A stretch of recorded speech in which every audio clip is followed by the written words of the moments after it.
All right, so I'm just going to kind of go off the cuff here. This is about the PS5 Pro, but I need to start out by talking about my relationship with the PS5. This is going to be a chill one. Sit back and relax. It's nothing too crazy. Just me kind of chatting about some stuff that I notice. Doesn't necessarily bother me. It's just, interesting topics in modern gaming. So when the PS5 came out originally in 2020, it was really difficult to get. So I ended up just waiting because I was playing PS4 Pro games and Nintendo Switch games a lot. And I was just okay with kind of waiting and taking my time getting into the new generation because I felt like what it was offering wasn't that remarkable, especially because you couldn't even buy it in stores. So yeah, it's good that they came out with a new generation, but when it's not able to be bought by everybody that wants one without paying ridiculous prices for it, I saw them going for like $1,000 or more at one point. I was like, my goal is to just walk into a store and pick one up. So if I can't do that, then I'm gonna hold off until I can. So I guess I'm just like a different type of individual when it comes to that type of stuff. So when I finally got a PS5 in 2022, there were, some things that I was excited to play, some video games that I was excited to play, and some features that I was excited to test out on the PS5, like the loading times, the kind of swapping between the games relatively quickly, not the same as the quick resume on the Xbox, but it's still pretty similar. And then just trying to see, how the whole thing performs, test the controller out and see how that thing performed. And I really do think that their controller is okay. I prefer the PS4 controller. The battery is better and it just feels more natural to me to have, size wise. It just, I don't know, it's the one that I go to all the time. So PS4, the features in the haptic feedback were a plus for me. I really enjoyed that. Playing Cyberpunk 2077 once they did that update later on where it actually got pretty good. I really enjoyed playing that on the PS5, but 2022 to 2024 now, I've played a handful of games that are only available on a PS5. So there was, Dark Souls or Demon Souls. Then I played Ratchet and Clank Rift Apart. I played Spider-Man 2, and I played God of War Ragnarok. And there might be another one in there. Maybe Astro's Playroom. But so to have it for 2 years and then to average play, let's say I played, 5 video games that were exclusive to the PS5 since I got it in 2022. So since the release of the PS5 total in 2020, that would be almost averaging 1 game a year that was exclusive for this device. To me, that's quite ridiculous. I don't play every game that comes out ever, so it's not, it's partially my fault for not jumping on certain IPs like Horizon. I just don't enjoy it.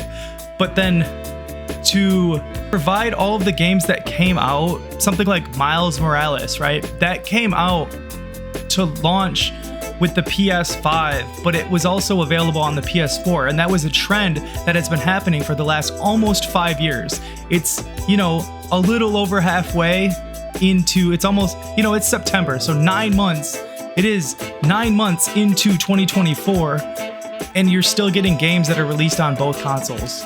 And then they're offering an upgraded one now for $700, where it's you still haven't utilized all of the potential and all of the market and all of the, available resources to program simply for this device. Sometimes I doubt that they're even developing strictly for the PS5. So the frame rates are still being kind of developed for both the PS4 and the PS5. And now they have a Pro model. So they're going to kind of abandon the regular PS5 and be like, well, the Pro model is the one where you want 60 frames per second at a solid,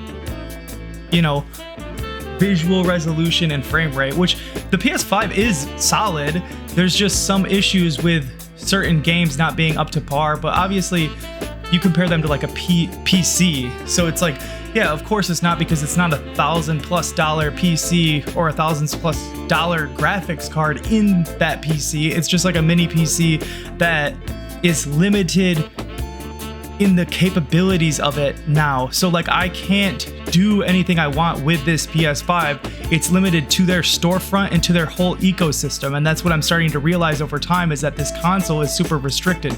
I could spend $700 on a mini PC that can perform about as good as a PS4 Pro.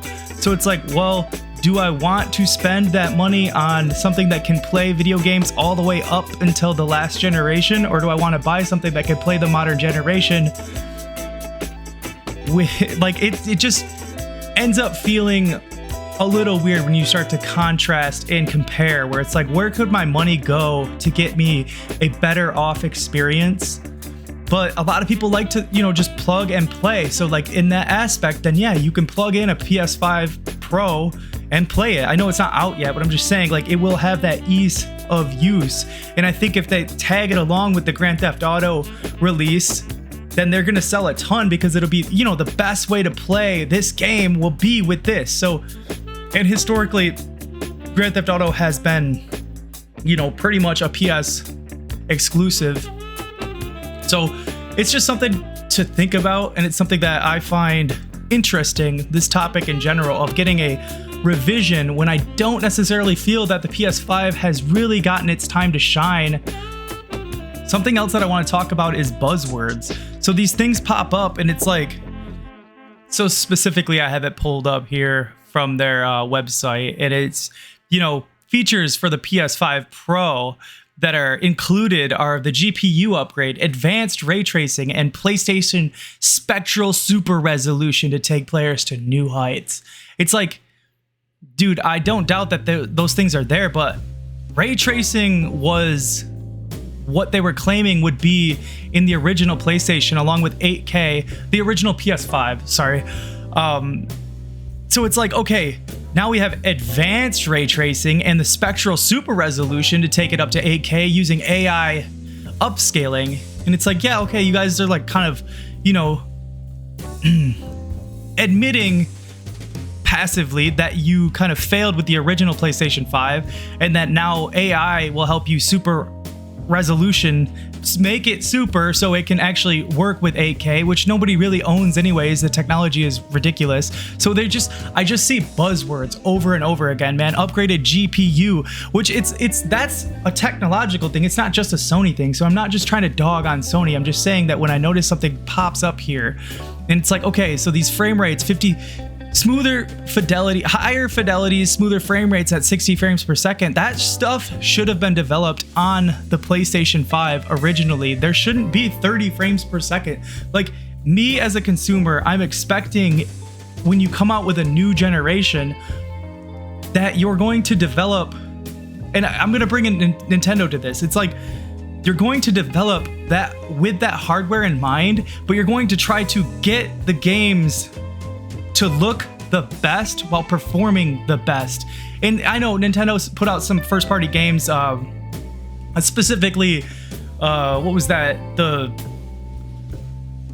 Battle League, the Mario Strikers Battle League. I think the video, the movies, the in-game cutscenes were 30 frames per second, and the game was kind of struggling, and it was jarring to see those things back and forth. So Nintendo has made some missteps. I'm not here to just jock on them, but I'm just saying that you expect when you buy a new piece of hardware that they're going to be developing for that hardware, keeping a balance in mind, where it's not, you're not going to be releasing something that hits 25 frames per second, but it looks, the performance mode or the fidelity mode will end up making it run 15, 25, 30 frames per second, but it looks amazing. But it's like, and then make up excuses as to why it's doing that, because it's an immersive movie style cinematic experience. Sometimes it just seems very interesting to kind of pull this stuff and look at it. So a GPU that has 67 more compute units. So you think that as gamers, we're looking at these compute units,